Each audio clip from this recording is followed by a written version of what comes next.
ஆதியாகமம் அதிகாரம் 13 வசனங்கள் 1 முதல் 18 வரை.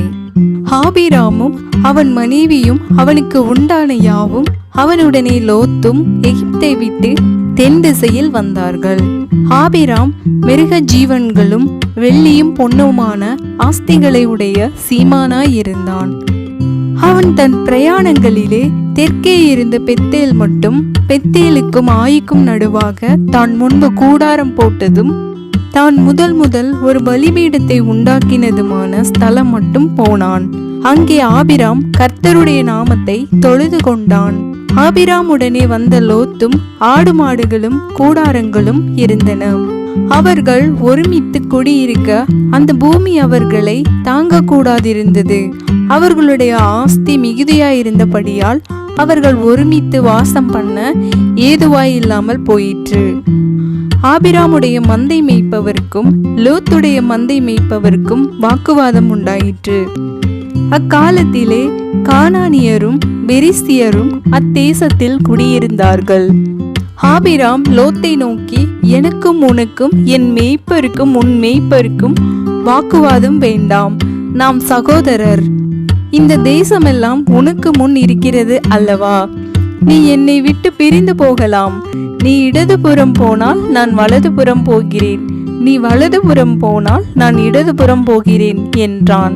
அப்பொழுது லோத்து தன் கண்களை ஏறெடுத்து பார்த்து யோர்தான் நதிக்கு அருகான சமபூமி முழுவதும் நீர்வளம் பொருந்தினதாய் இருக்க கண்டான். கர்த்தர் சோதாமையும் கொமாராவையும் அழிக்கும் முன்னே சோவாருக்கு போகும் வழி மட்டும் அது கர்த்தருடைய தோட்டத்தை போலவும் எகிப்து தேசத்தை போலவும் இருந்தது. அப்பொழுது லோத்து யோர்தானுக்கு அருகான சமபூமி முழுவதையும் தெரிந்து கொண்டு கிழக்கே பிரயாணப்பட்டு போனான். இப்படி அவர்கள் ஒருவரை ஒருவர் விட்டு பிரிந்தார்கள். ஆபிராம் கானான் தேசத்தில் குடியிருந்தான்.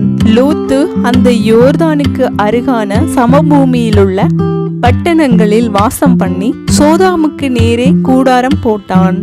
சோதாமின் ஜனங்கள் பொல்லாதவர்களும் கர்த்தருக்கு முன்பாக மகா பாவிகளுமாய் இருந்தார்கள். லோத்து ஆபிராமை விட்டு பிரிந்த பின்பு கர்த்தர் ஆபிராமை நோக்கி, உன் கண்களை ஏறெடுத்து நீ இருக்கிற இடத்திலிருந்து வடக்கேயும் தெற்கேயும் கிழக்கேயும் மேற்கேயும் நோக்கி பார். நீ பார்க்கிற இந்த பூமி முழுவதையும் நான் உனக்கும் உன் சந்ததிக்கும் என்றென்றைக்கும் இருக்கும்படி கொடுத்து உன் சந்ததியை பூமியின் தூளை போல பெருக பண்ணுவேன். ஒருவன் பூமியின் தூளை எண்ணக்கூடுமானால் உன் சந்ததியும் எண்ணப்படும். நீ எழுந்து தேசத்தின் நீளமும் அகலமும் எம்மட்டோ அம்மட்டும் நடந்து திரி, உனக்கு அதை தருவேன் என்றார். அப்பொழுது ஆபிராம் கூடாரத்தை பெயர்த்து கொண்டு போய் எபிரோனில் இருக்கும் மம்ரேயின் சமபூமியில் சேர்ந்து குடியிருந்து அங்கே கர்த்தருக்கு ஒரு பலிபீடத்தை கட்டினான்.